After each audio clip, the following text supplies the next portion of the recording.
Hi friends, welcome to Sneha vlogs. എൻ്റെ പേര് Aparna.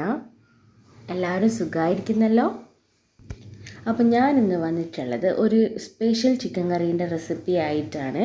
Special എന്ന് പറഞ്ഞത് എന്താ വെച്ചാൽ ഇതൊരു വേറൊരു ടേസ്റ്റുള്ള ആ ഒരു ചിക്കൻ കറിയാണ്. നമ്മളെപ്പോഴും ഒരേ ടേസ്റ്റിൽ കഴിക്കുമ്പോൾ ഒരു ഡിഫറെൻ്റ് ആയിട്ടുള്ള ടേസ്റ്റ് കഴിക്കുമ്പോൾ ഒരു പ്രത്യേക ഒരു രസമല്ലേ. അപ്പോൾ നമുക്ക് സ്റ്റാർട്ട് ചെയ്യാം. ഞാനിവിടെ 400 ഗ്രാം ചിക്കനാണ് എടുത്തിട്ടുള്ളത്. അതിലേക്ക് കഴുകി വൃത്തിയാക്കി വെച്ചതാണ്. അതിലേക്ക് 1/2 ടീസ്പൂൺ മുളക് പൊടി, 1/4 ടീസ്പൂൺ മഞ്ഞൾപ്പൊടി, ആവശ്യത്തിന് ഉപ്പും കൂടി ചേർത്തിട്ട് ഇത് നന്നായിട്ടൊന്ന് മിക്സ് ചെയ്ത് വെക്കുന്നുണ്ട്. കുറച്ച് സമയം വെച്ചാൽ മതിയാവും, ഒരുപാട് സമയം വെക്കണമെന്നില്ല. അപ്പോൾ ഇതിവിടെ റെഡി ആയിട്ടുണ്ട്. ഇവിടെ ഞാനൊരു പാൻ എടുത്ത് വെച്ചിട്ടുണ്ട്. അതിലേക്ക് അത്യാവശ്യം കുറച്ച് ഓയിൽ ഒഴിച്ച് കൊടുത്തിട്ടുണ്ട്. ഇനി ഞാനിതിലേക്ക് 2 ചെറിയ ഉള്ളിയാണ് ഞാൻ എടുത്തിട്ടുള്ളത്. ഒരു മീഡിയം സൈസ് ഉള്ളി ഞാനിതിലേക്ക് ചേർത്ത് കൊടുക്കുന്നത്.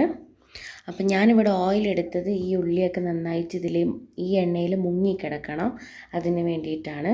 അതേപോലെ തന്നെ ഒരു തക്കാളി ഞാനിവിടെ എടുത്തിട്ടുണ്ട്. അപ്പോൾ ഇതൊന്ന് ചെറുതായിട്ടൊന്ന് ഇതേപോലെ ഒന്ന് മിക്സ് ചെയ്ത് കൊടുക്കുക. അപ്പോൾ ഇതൊരുപാട് അങ്ങനെ നമ്മൾ റോസ്റ്റ് ചെയ്യുന്ന മാതിരി റോസ്റ്റ് ചെയ്യേണ്ട ആവശ്യമില്ല. ഈ എണ്ണയിൽ കിടന്ന് 1 മിനിറ്റ് ഒന്ന് ആയിക്കഴിഞ്ഞാൽ റെഡി ആയിക്കോളും. ഒരു ചെറുതായിട്ടൊന്ന് മൊരിഞ്ഞാൽ മതിയാവും. 1 മിനിറ്റോളം ആവും ഇത് റെഡിയാവാൻ വേണ്ടിയിട്ട്. അപ്പോൾ ഇനി ഇതിലേക്ക് 2 ചെറിയ പച്ചമുളകും ഒരു ചെറിയ കഷ്ണം ഇഞ്ചിയും ഒരു 6 അല്ലി വെളുത്തുള്ളിയും കൂടി ചതച്ചെടുത്തതാണ്, അത് ഇതിലേക്ക് ചേർത്ത് കൊടുക്കുക. ഇനി ഇത് നന്നായിട്ടൊന്ന് ഇതേപോലെ ഒന്ന് മിക്സ് ചെയ്ത് കൊടുക്കുക.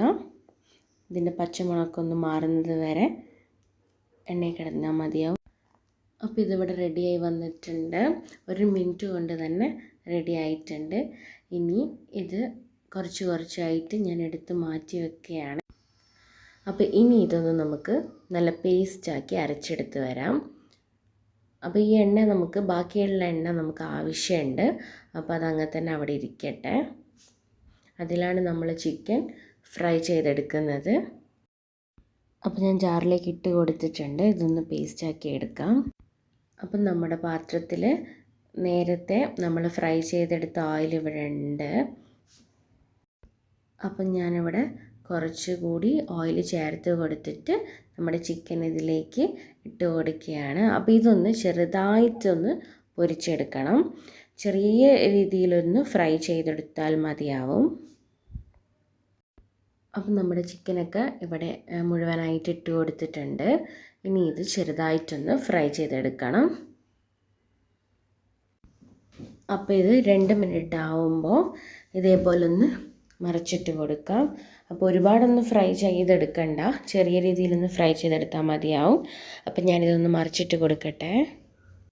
അപ്പം ഞാനിത് മറിച്ചിട്ട് കൊടുത്തിട്ടുണ്ട്. അപ്പോൾ 2 സൈഡും റെഡിയായി വന്നിട്ടുണ്ട്. അപ്പം നമ്മൾ നേരത്തെ എടുത്ത് വെച്ച നമ്മുടെ തക്കാളീൻ്റെയും ഉള്ളീൻ്റെയൊക്കെ ആ ഒരു പേസ്റ്റ് ഞാനിതിലേക്ക് ചേർത്ത് കൊടുക്കുകയാണ്. അപ്പോൾ ഇനി ഇതൊന്ന് നന്നായിട്ടൊന്ന് മിക്സാക്കി കൊടുക്കുക. ഇതൊക്കെ നന്നായിട്ട് നമ്മുടെ ചിക്കനിലൊക്കെ നന്നായിട്ടൊന്ന് പിടിച്ച് വരണം. അപ്പോൾ ഇതൊന്ന് നന്നായിട്ടൊന്ന് ഇതേപോലെ ഒന്ന് മിക്സ് ചെയ്തെടുക്കുക. അപ്പോൾ ഇനി ഇതിലേക്ക് ഒരു 1/2 ടീസ്പൂൺ ഉപ്പും കൂടി ചേർത്ത് കൊടുക്കുന്നുണ്ട്. അപ്പോൾ ഇനി ഇതൊന്ന് മിക്സ് ചെയ്ത് കൊടുക്കുക.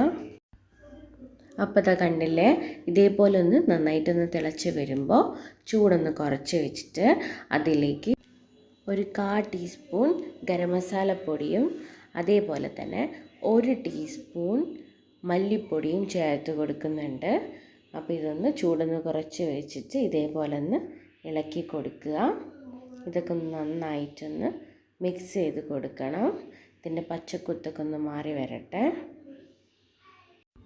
അപ്പോൾ നമ്മുടെ മസാലയൊക്കെ ഇവിടെ നന്നായിട്ട് മിക്സായി വന്നിട്ടുണ്ട്. ഇനി ഇതിലേക്ക് ഞാൻ 1 മുറി തേങ്ങയുടെ പാലാണ് എടുത്തിട്ടുള്ളത്. ചെറിയ മുറിയല്ല കേട്ടോ, അത്യാവശ്യം വലുപ്പമുള്ളൊരു മുറി തന്നെയാണ് ഞാൻ എടുത്തിട്ടുള്ളത്. അപ്പോൾ അത് നല്ല കട്ടി തേങ്ങാപ്പാലാണ്.